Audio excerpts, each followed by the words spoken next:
오늘도 하나님 앞에 나오셔서 예배 드리러 오신 모든 성도님들 주님의 이름으로 환영하고 축복합니다. 신앙생활이 도대체 무엇일까요? 우리 신앙생활. 제가 신앙생활을 우리 성도님들이 하고 있다고 생각하고 여쭤본다고 하면은 이 신앙생활은 교회에 빠지지 않는 것, 또한 예배 드리는 것, 그리고 이렇게 말씀을 여러 가지로 할 수가 있겠습니다. 그런데 깊이 보게 되면 이 신앙생활은 뭐냐면 인격적인 하나님과의 교제를 말하는 겁니다. 인격적인 하나님과의 교제. 내가 얼마나 하나님과의 교제를 하고 있는가. 그러니 이런 것이죠. 하나님이 가시면은 그 뒤를 보조를 맞춰서 따라가는 겁니다. 하나님이 가셨던 그 길을. 그래서 내 생각이 하나님 생각이 아니에요. 하나님의 뜻에 내 생각을 맞추고 따라가는 것. 이것이 신앙생활인 것입니다. 많은 분들이 신앙생활을 한다고 하지만 종교생활 하시는 분들이 많습니다.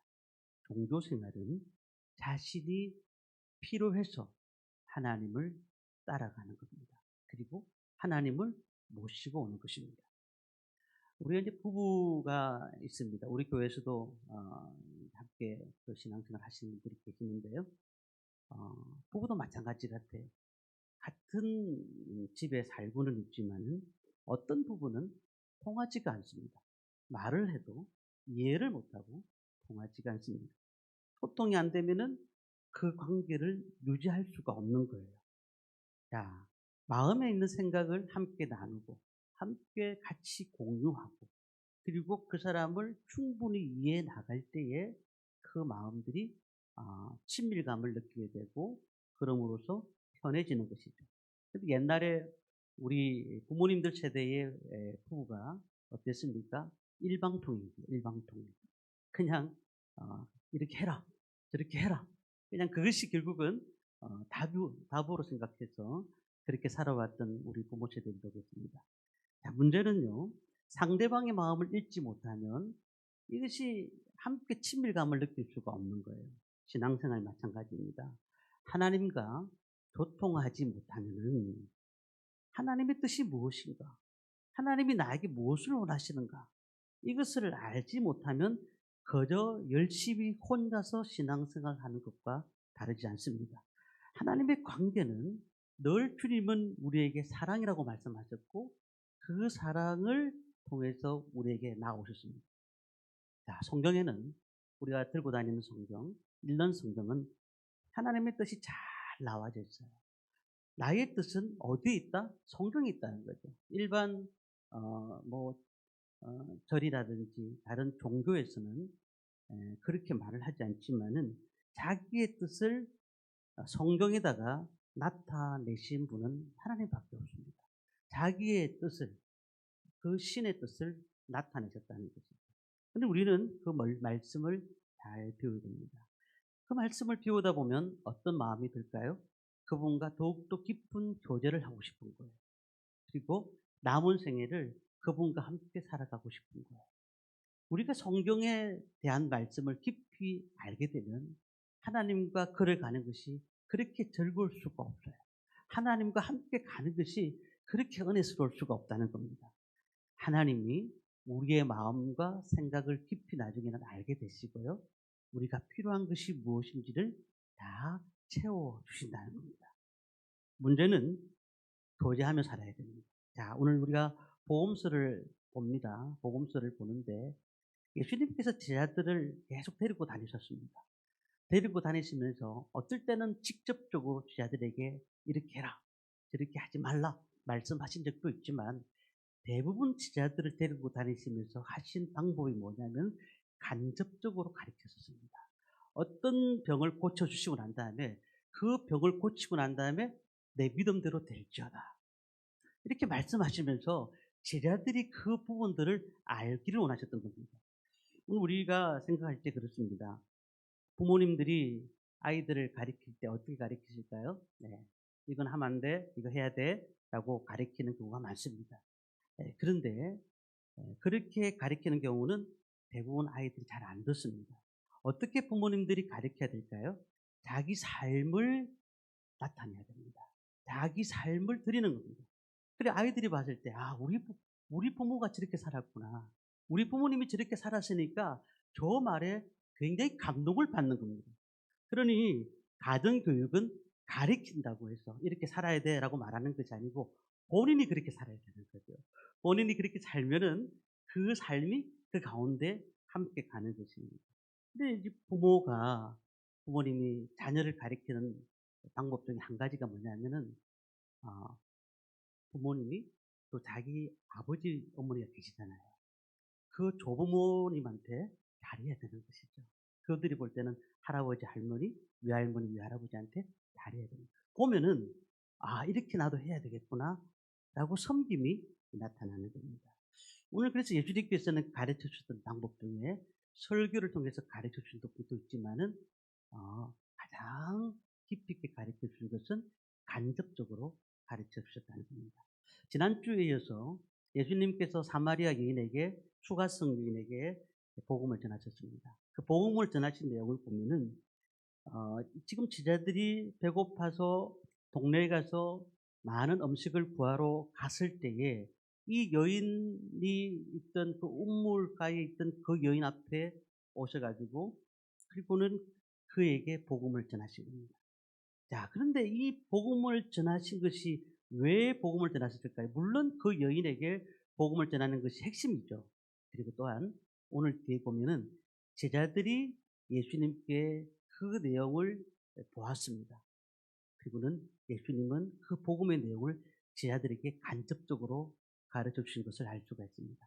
오늘 본문의 내용을 가만히 보면은 가장 뚜렷한 대조가 일어납니다. 그것이 뭐냐 하면은 예수님의 제자들, 예수님의 제자들 그리고 사마리아 여인의 행동 이것이 조금 다르다는 것입니다.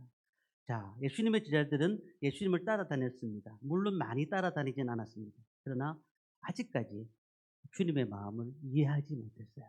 그런데 이 수가성 사마리아 여인의 여인은 예수님께서 한 번 보셨습니다. 그리고 그와 대화를 하는 가운데 그가 예수님의 마음을 알게 됐다는 겁니다. 근데 우리가 어떨까요? 오늘 본문에 나온 말씀을 통해서 하나님과 친밀한 교제를 누리기 위해서는 우리가 무엇을 알아야 될까요? 내 생각을 하나님의 뜻에 맞춰야 됩니다. 오늘 이 말씀을 통해서 세 가지를 말씀을 드리고 오늘 말씀을 마치려고 합니다. 첫 번째, 친밀한 신앙생활을 하기 위해서는 편견에서 벗어나야 됩니다. 편견. 자, 예수님과 제자들이 남쪽에서 이제 북쪽 갈릴리로 가시기 위해서 길을 걸었습니다. 그 중앙이 사마리아 성입니다. 사마리아 땅입니다. 자, 시간이 이제 낮이 됐습니다. 팔레스타인 지역은 잘 아시는 것처럼 낮에 엄청나게 덥습니다. 그리고 날씨도 더운데다가 배고픔을 느꼈잖아요. 그래서 그 사마리아 지역에 가서 시장기가 있어서 제자들은 먹을 것을 가지러 갔습니다. 그런데 이제 홀로 계신 예수님께서는 그 우물가 여인을 만나게 됩니다. 자, 그리고 다시 제자들이 먹을 것을 가지고 예수님께로 돌아오게 되는데요. 오늘 27절 말씀을 한번 같이 읽어볼까 합니다. 27절 말씀을 같이 읽습니다. 이때 제자들이 들어와서 예수께서 여자와 말씀하시는 것을 이상히 여겼으나 무엇을 구하시나이까? 어찌하여 구하 말씀하시나이까? 묻는 자가 없더라. 자, 제자들이 먹을 것을 가지고 들어왔어요. 지금까지 예수님이 뭐 하셨죠? 사마리아 여인을 전도하셨습니다. 복음을 전하셨습니다. 그런데 그 사실을 뒤에서 조금 봤어요, 제자들이. 가만히 보았는데 아무 말을 하지 않는 거예요. 오늘 말씀 보니까 이상히 여겼으나 제자들이 볼 때 왜 예수님은 저 유대인들이 싫어하는 사마리아 여인과 대화를 하고 계시는 거지? 라는 생각부터 의문을 가지기 시작했다는 겁니다. 그런데도 묻지 않았습니다. 왜 묻지 않았을까요? 베드로 같은 성격 같으면 바로 즉시 예수님 어떻게 된 겁니까? 라고 물어봤을 것인데 묻는 자가 하나도 없었다라고 얘기합니다. 이 말이 무슨 말일까요? 제자들이 딱 봤을 때 예수님이 지금 사마리아 여인하고 대화를 하고 있다. 어떻게 저럴 수가 있나? 예수님도 유대교에서 유대인들 가운데 살았던 분인데 아니 마음이 너무 상한 거예요. 마음이 상한 거예요. 아니 예수님도 법은 지켜야 되지 않겠느냐라고 생각을 한 겁니다. 지금 어 예수님의 12 제자들은 대부분 다 어떨까요? 유대인들의 율법주의에서 살았던 사람들입니다. 자, 그들이 머릿속에 생각할 때 지난주에 말씀드린 것처럼 유대인과 사마리아인은 절대로 상종하지 않습니다. 그런데 그 여인과 대화를 하고 있는 예수님의 모습을 보면서 그들이 법도를 어긴 것에 대해서 마음이 너무너무 상한 겁니다. 이상했는지 묻지도 않습니다. 제자들은 유대교의 영향을 받았습니다. 그 문화의 영향을 받는 건 어쩔 수 없어요. 우리가 기독교가 한국에 들어와서 이게 기독교가 어디에 법이 있다라는 건 없잖아요. 한국에 들어와서 유교적인 사상을 같이 접목해서 예배를 드리고 있는 겁니다. 정확하게 보면은 제가 필리핀에 가서 다른 나라 가서 예배를 드려보니까 또 다른 방식으로 예배를 드리더라고요. 그런데 어떤 예배가 맞다, 하나님 받으신다는 건 없잖아요. 바꿔 얘기하면은 그 문화의 영향을 받는 것은 어쩔 수가 없는 겁니다. 자, 그런데 이들이 뭘 생각을 잘못하고 있을까요? 지금 누구랑 같이 있다는 거죠? 예수님과 같이 있습니다. 예수님이 누구실까요? 그분이 하나님이십니다. 그분이 메시아십니다. 이들이 같이 함께 주님을 만났지만은 아직까지 메시아라는 생각을 가지지 않은 겁니다. 그러나 아까 말씀드렸던 사마리아 여인은 계속해서 질문을 하는 가운데서 이분이 메시아라는 사실을, 그리스도라는 사실을 알게 된 것입니다. 오늘 우리가 예수를 믿고 구원을 받았습니다. 그리고 천국 백성 되었습니다. 그렇다면은 우리가 누구랑 함께 있는 겁니까? 주님과 함께 있는 겁니다. 그러면은 지금 내가 자라왔던 배경, 내가 예수를 믿었던 배경, 내가 지금까지 신앙생활했던 배경, 이것도 너무너무 중요합니다. 문제는 내가 지금 누구랑 함께 있느냐가 중요한 것이죠. 내가 누구한테 예배를 드리고 있느냐가 중요한 것입니다. 사마리아 여인이 예수님과 대화하는 가운데서 마음으로 예수님을 분명히 받아들였고, 그리고 그는 모든 것들을 버려두고 지금 주님을 따르기로 결정을 했습니다. 오늘 우리를 향한 메시지가 이렇습니다. 우리는 편견에서 벗어나야 됩니다. 신앙생활 하는 가운데서 어느 성도님들 우리 교회 와서 제가 말씀 한번 드렸잖아요. 이 종이 앞에 있습니다. 보신적 교회는 종을 잘 안 친다 하더라고요. 종을 아침에 제가 이제 시작할 때 땡 치잖아요. 어떤 분이 이 얘기를 하시는 거예요. 그 목사님, 교회 다 좋은데 종을 치니까 부담으로 팍 느껴졌습니다. 라는 거죠. 예배 방식이 마음에 안 들어요. 제가 전에 사회 가던 교회를 갔었는데 주보를 봤습니다. 제가 10년 동안 그 교회 사역을 했습니다. 근데 그 사역을 보니까 예배가 바뀌었어요. 광고를 다 하고 난 다음에 목사님이 설교를 하시는 거예요. 전에는 설교를 하신 다음에 광고를 했는데 바뀌었습니다. 근데 아무 의미가 없는 거예요. 설교를 하기 전에 광고를 하든, 광고를 하고 설교를 하든, 광고를 하고 찬양하고 예배를 마치든, 우리는 그 예배 방식에 편견을 둘 필요는 없는 것이죠. 문제는 뭡니까? 내가 하나님 앞에 온전한 예배를 드리고 있느냐. 하나님 이 예배에 함께 하시는 예배인가. 우리가 주님 앞에 온전한 예배를 드리면서 하나님이 기뻐하시는 방식, 하나님이 원하시는 삶으로 가고 있느냐. 이것이 우리의 문제가 됩니다. 혹시 우리 삶 가운데 정말 미운 사람이 있습니까? 절대 저 사람은 나는 용납할 수가 없어 라고 하는 사람이 있습니까?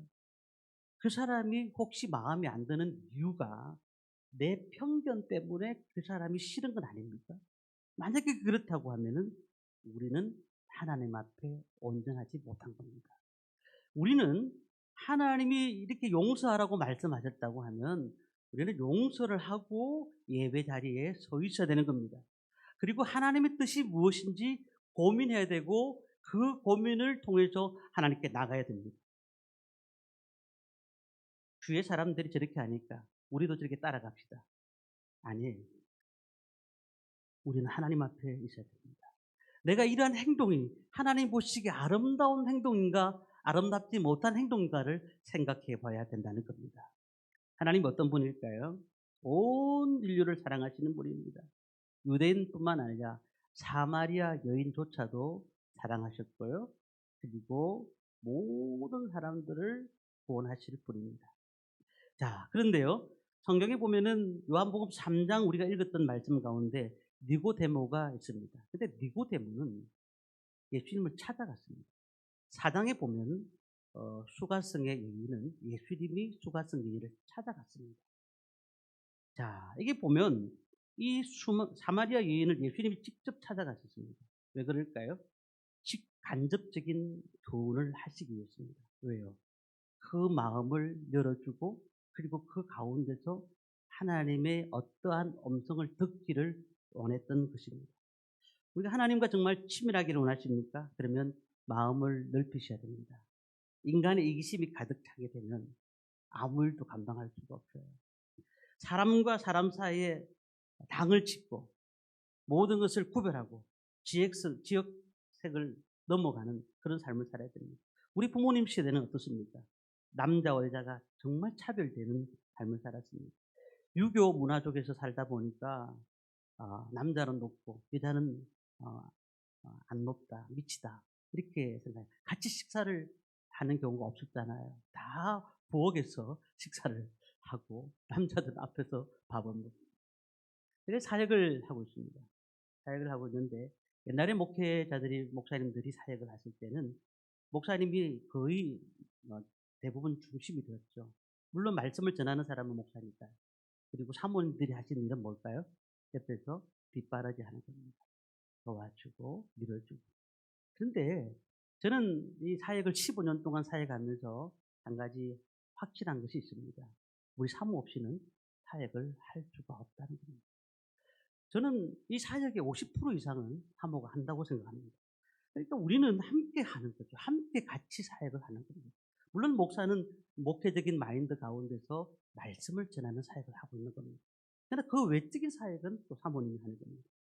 수영로교회에서 미자립 교회 담당하시는 전도사님이 저하고 한번 여러 가지 얘기를 나눈 적이 있었습니다.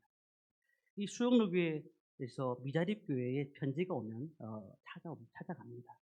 그리고는 1차적으로 보고 편지에 얘기를 들어보고는 찾아가는 겁니다. 찾아가는데 창원 지역에 한번 찾아갔대요. 창원의 어려운 교회들을 다 쭉 한 바퀴 도는데 가는 데마다 사모님 목사님들이 펑펑 울고 가는 거예요. 왜 우는가 봤더니 암이 안 걸린 사람입니다. 편지 보낸 사람들 중에 암 걸리지 않은 사람이 있어요. 그 중에서 목사님보다 사모님이 더 심각한 병의 문제 때문에 막 힘들어하는 모습 보면서 우리 좀 도와주세요. 수영록에서 좀 도와주세요. 그 마음이 너무너무 아프더라는 거예요. 저는 그런 생각이 듭니다. 그래서 참으로 우리 교회도 마찬가지입니다. 함께 같이 가는 거지. 누구를 위해서 가고 누구는 섬기고 누구는 앞에 서고 이런 거 없습니다. 같이 밀어주고 같이 걸어가고 같이 함께 가고 같이 기도하고 어려울 때 같이 도와주고 이것이 하나님이 기뻐하신 줄 믿습니다. 우리 아이들도 마찬가지입니다. 아이들, 자녀들, 우리 성도님들 자녀분들은 대부분 다 자녀들이 자랐습니다. 그런데 아이들도 내가 생각한 대로 키워지는 게 절대 아닙니다. 그렇지 않습니다.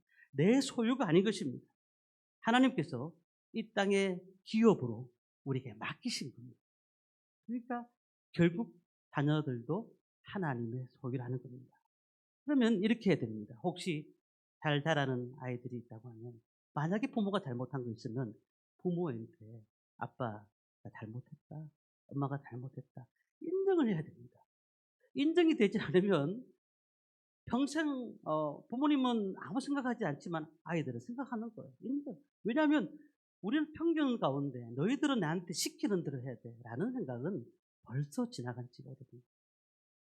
제가 지난주에 금요기도회를 했습니다. 금요기도회에 뭐 이렇게 많이 오시진 않습니다. 그런데 지난주에 12분이 오셨습니다. 12분 중에서 9명이 청년들이었습니다. 저는 수요 기도회, 금요 기도회 다른 교회 성도님들이 오시면 놀랍니다. 우리 교회를 보면 성도들은 많지가 않죠. 많지가 않은데 성도들에 비해 가지고 청년들이 수요 예배, 금요 기도에 너무 많이 참석하는 겁니다. 막 많이 참석하는 거죠. 저는 그런 생각했습니다. 이 정통적인 예배는 우리는 분명히 받아들여야 된다. 우리가 기도하는 것 어른들한테 배워야 된다. 그리고 예배 드리는 것도 배워야 된다. 딱 앞으로 가면 10년 후에 20년 후에 젊은 청년들이 연세 드신 분들은 다 천국 가시면은 이 교회 누가 지킵니까? 이제 수요 예배 금요기도 없습니다. 청년들이 와서 예배를 드려야 돼요. 그들이 나이가 들어서 장년이 되고 결혼을 했더라도 아이를 안고 왔더라도 예배를 드려야 되는 거예요. 이게 하나님이 기뻐하시는 방법이지 않습니까? 그래서 그 모든 것들은 우리 어르신 선배들한테 믿음을 배워야 됩니다. 그러나 또 한 가지는 이 청년들이 이 교회에 살아있다는 것은 뭘까요? 같이 오늘 아침에도 저도 모르는 복음성가를 부르더라고요. 앞에 들어보긴 했는데 어떨 때는 왜 저거 부르냐라고 생각하실 수도 있지만 같이 함께 보조를 맞추는 겁니다. 같이 따라 부르는 겁니다. 왜냐하면 교회는 내가 원하는 예배, 내가 원하는 것만 가지고 예배를 드리는 것이 아니고 함께 하나님이 살아있는 곳에서 같이 발맞춰 나가는 것입니다. 그러니까 우리는 하나님의 생각을 알고 하나님의 뜻을 향해 달려가는 사람이지 편견과 내 방식을 고집하면서 이 땅을 살아가는 사람이 아닙니다. 저는 우리 교회에 너무 감사한 거 있습니다. 근래에 새벽 기도를 하는데 물론 요즘 좀 추워져가 조금 늦게 오는데 많이 오니까 15분이 오셨더라고요. 내가 눈이 동그래졌습니다. 15분이어서 그중에 4분은 우리 교인이 아니었습니다. 그런데도 제가 얼마나 힘이 났는지 몰라요. 새벽 기도에 와가지고 우리 교회에서 웅성웅성하면서 예배 기도를 하는데 제가 너무 은혜가 됐습니다. 어느 교회는 어느 목사님이 우리 교회보다 더 많은 성도들이 모이는데도 불구하고 새벽 기도를 안 한대요. 할 사람이 없었어. 저는 얼마나 감사한지 모릅니다. 새벽 기도에 이렇게 새벽에 붕이 일어나고 새벽에 기도에 불이 일어나고 그럴 때 하나님의 역사가 분명히 일어날 줄 믿습니다. 그래서 기도를 가르쳐 드리는 겁니다. 기도해야 너희들이 산다. 청년들한테 젊은이들 보고 너희들 아무것도 안 해. 기도해라. 돈 버는 것도 중요하지만 그것도 중요하지만 기도해라. 하나님이 역사하시면 된다. 이것을 가르치는 것입니다. 그러니 우리는 하나님의 마음처럼 사마리아 여인에게 복음을 전하신 예수님의 마음처럼 우리는 마음을 넓혀야 될 줄 믿습니다. 두 번째는 이 하나님과 친밀한 관계를 유지하기 위해서는 일반적인 삶에서 집착하는 습관을 버려야 됩니다. 일반적인 삶의 집착성을 내려놔야 돼요. 자, 오늘 본문에 보면은 먹는 것에 대한 집착이 나옵니다. 우리가 먹는 것에 대해서 집착 안 하는 사람 어디 있습니까? 그런데 여기서 먹는 것도 중요하지만 오늘 본문에도 분명히 그렇게 나오죠. 우리 30절부터 34절까지 말씀인데 아주 긴 말씀인데요. 이거 다 읽어봐야지 되는 말씀이라서 우리 함께 30절부터 34절까지 함께 했습니다. 그들이 동네에서 나와 예수께로 오더라. 그 사이에 제자들이 청하여 이르되 랍비어 잡수소서. 이르시되 내게는 너희가 알지 못하는 먹을 양식이 있느니라. 제자들이 서로 말하되 누가 잡수실 것을 갖다 드렸는가 하니 예수께서 이르시되 나 양식은 나를 보내신 이의 뜻을 행하며 그의 일을 온전히 이루는 이것이니라. 아멘. 자, 여기 보면은 제자들이 지금 뭐 하고 있었죠? 양식을 구하러 들어갔습니다. 사마리아 동네에 들어갔죠. 한 여인이 물을 기르러 왔다가 예수님을 만납니다. 이 수가성의 여인은 처음에 그 예수님과 대화를 하는 가운데 유대인의 한 사람을 알았지만 나중에 대하다 보니까 이 사람이 랍비, 선생인 줄 알았습니다. 근데 좀 더 깊이 대하다 보니까 선지자라는 것을 알았습니다. 근데 나중에 보니까 그는 그리스도라는 사실을 알게 된 겁니다. 실로 충격이 아닐 수가 없습니다. 그때 반응이 무엇이냐면 28절의 말씀 보면 이렇게 나와 있어요. 여자가 물동이를 버려두고 동네로 들어가서 사람들에게 이르되, 물동이가 뭔가요? 지금 낮 12시에 사람들이 오지 않는 곳에 자기가 너무너무 창피하니까 인생을 창피하게 살았으니까 이 물동이를 낮에 물을 기르러 왔던 사람인데 이 물동이를 버려두었다. 그리고 동네 사람들한테 갔습니다. 그리고는 뭐라고 합니까? 29절 보니까 내가 행한 모든 일을 내게 말한 사람이 와서 보라. 이는 그리스도가 아니냐. 제자들은 뭐하고 있었을까요? 밖에 나가서 음식을 찾으러 왔습니다. 음식을 가지고 왔습니다. 일상적인 것입니다. 음식 찾으러 온 것이 잘못된 것은 아니에요. 문제는 음식이 중요하지만 예수님께서 뭐라고 말씀하시죠? 32절 보니까 이르시되 내게는 너희가 알지 못하는 먹을 양식이 있느니라. 음식에 집착하지 말라. 이 말은 일상에 매어서 살지 말라는 겁니다. 예수님은 보니까 음식을 드시지 않았는데 33절에 보면 제자들이 서로 말하되 누가 잡수실 것을 갖다 드렸는가? 이 말은 예수님이 힘이 나 있던 모습을 봐요. 힘이 있는 거죠. 누가 갖다 주는 거 있느냐고 그렇게 말을 하잖아요. 그런데 이들의 생각은 뭘까요? 먹을 것, 입을 것, 그리고 내가 가질 것. 이것에만 몰두하고 있습니다. 우리는 이것을 뛰어넘어야 된다는 겁니다. 우리가 자신이 지금 생각하고 있는 게 있잖아요. 사업장, 직장, 자녀분들, 건강, 여러 가지 문제가 있습니다. 우리가 그 문제에 대해서 늘 기도해야 됩니다. 문제는 제일 우선순위는 이 수가성 여인이 물동이를 집어 던지고 동네로 들어가서 주님을 소개했던 것처럼 우선순위는 예수님을 만나는 것입니다. 우리가 주님을 만나고 난 다음에 그 모든 일들이 함께 되진다면 하나님이 함께 하시는 거예요. 하나님과 함께 하지 않으면서 주님 이것만 내가 필요합니다. 내 사업장만 잘 되게 해주십시오. 그러면 내가 모든 것을 하나님 앞에 충성하겠습니다. 이 직장이 잘 되게 해주십시오. 우리 삶에 건강을 주십시오. 그러면 내 모든 것을 잘 되게 하나님 앞에 드리겠습니다. 그것이 아니었어요. 물동이를 버려두고라는 말은 내가 가지고 있는 일상생활에 있는 모든 것들을 다 버려두었어요. 먼저 하나님 만나는 것이 첫 번째였다는 겁니다. 오늘 우리 교회가 할 일이 뭘까요? 교회가 많은 사람들, 어려운 사람들 오면 도와주는 것일까요? 예, 그것도 맞습니다. 문제는 왜 도와주는가요? 영혼을 구원해서 그 영혼이 천국 가게 하는 것이 교회의 목적인 줄 믿습니다. 우리가 그 일을 위해서 교회가 세워진 거예요. 교회가. 성도들이 많이 오느냐 적게 오느냐 물론 그것도 중요합니다. 그러나 우리가 온전히 하나님 앞에 예배드리는 사람, 그리고 그분들이 이곳에 와서 예배를 드리면서 하나님을 만나고 그리고 내 사명이 무엇인가를 생각하며 달려가는 것, 이것이 더 중요한 것이라는 겁니다. 마지막 세 번째는요, 하나님과 친밀함을 유지하려면 받은 사명을 내일로 미루지 말아야 됩니다. 지금 진영에 단감을 따고 있습니다. 단감 농사는 제가 지어본 적이 없습니다. 15년 동안 단감을 바라보면서 느낀 것이 뭔지 아십니까? 그냥 단감 열리지 않는다는 것. 보니까 가지치기를 막 하시더라고요. 막 자라니까 가지치기를 하시더라고요. 그리고는 뭐 온도, 비가 와야 되고 햇빛도 있어야 되고 그렇지 않습니다.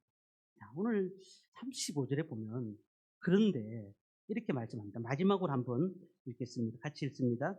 너희는 넉 달이 지나야 추수할 때가 이르겠다 하지 아니하느냐. 그러나 나는 너희에게 이르노니 너희 눈을 들어 밭을 보라. 휘어져 추수하게 되었도다. 자, 그렇게 단감 농사를 짓는 것은 가을 한때에 따는 거잖아요. 요즘 근데 뭐가 생겼을까요?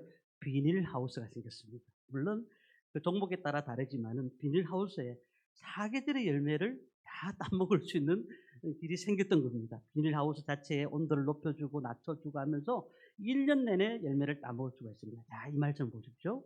너희는 넉 달이 지나야 추수할 때가 이르겠다. 넉 달이 지나야 추수할 때가 있다. 그러니까 너긋함을 가지고 있지만은 보십시오. 나는 너희에게 이르노니 너희 눈을 들어 밭을 보라. 휘어져 추수하게 되었도다. 나는 보니까 지금 이때에 우리는 추수해야 된다라고 말씀을 하고 있는 겁니다. 사람들의 계획은, 개념은 넉 달 되면은 추수할 때가 되지 않겠습니까? 그때까지 기다리죠라고 말하지만 주님은 말씀하시면서 지금 추수할 때다. 지금 눈앞에 있는 모든 것을 봐봐라. 다 추수할 수가 있다라고 말하는 겁니다. 오늘 우리는 이 말씀을 생각해 봐야 됩니다. 세상 길에는 많은 사람들은 되게 조급합니다.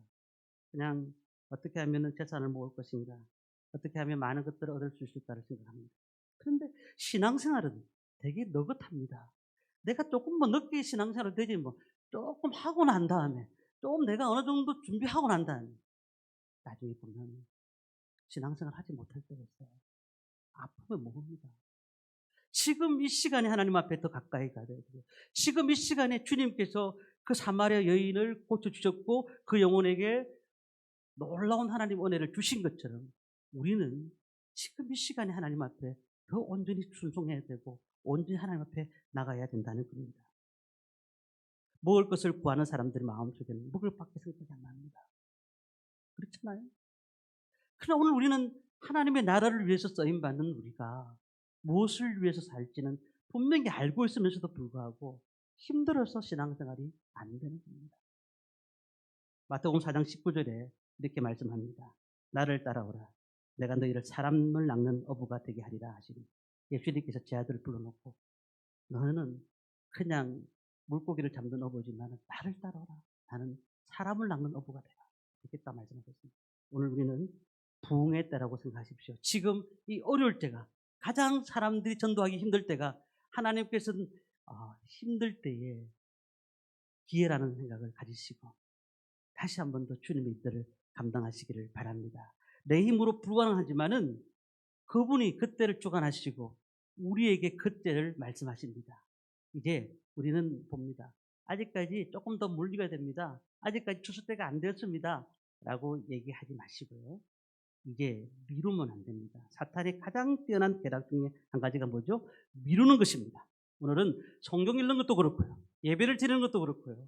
말씀 앞에서는 모든 것들을 미루지 마시고 지금 적시하시기를 바랍니다. 그때 하나님의 역사가 나타난다는 겁니다. 오늘 형제를 도우라는 말씀이 내 마음에 감동적으로 왔습니다. 그럼 그 형제를 도와야 됩니다. 우리 삶 가운데 그러한 역사가 나타나야 될 줄 믿습니다. 말씀을 정리합니다. 우리는 하나님 아버지와 소통해야 됩니다. 아버지의 생각이 뭔가를 알아야 되죠. 아버지의 생각이 뭔지를 알면은 그분의 뜻에 따라서 달려가는 것입니다. 우리의 편견 이것을 깨버리고요. 일상생활에만 매여있다 보니 주의를 할 수가 없어요. 이것을 벗어버리고요. 이제 하나님 나에게 주신 사명이 뭔가를 생각하고 그 사명에 뒤로 밀리는 습관이라 지금 직접 하는 그런 마음을 가지고 오늘도 주님 앞에 달려가셔서 충성스럽게 여겨서 하나님이 기뻐하시는 일을 해드리는 그래서 하나님의 놀라운 일들을 감당하는 저와 모든 성도님들이 되시기를 주님의 이름으로 축원합니다.